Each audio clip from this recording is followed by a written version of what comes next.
Стоп.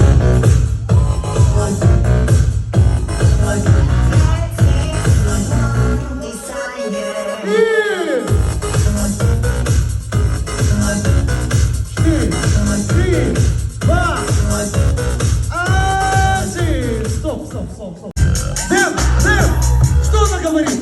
Она говорит, стоп.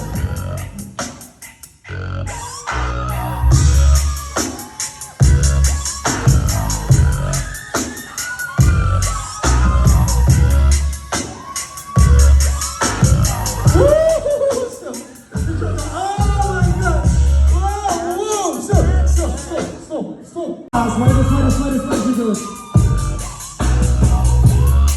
Мужчины, закройте глаза, иначе будет инфаркт.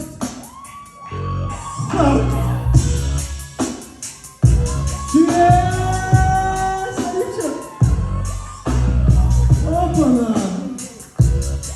Я сказал, не дико.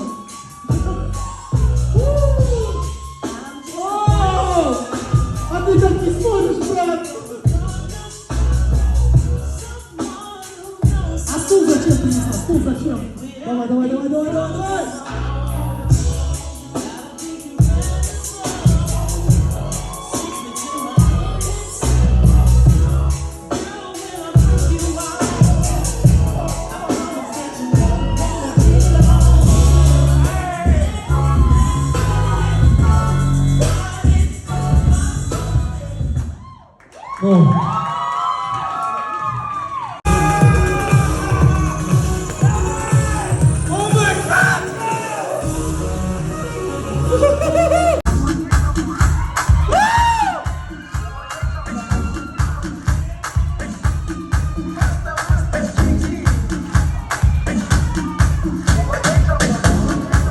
Jerusalén, sin ti no es fácil.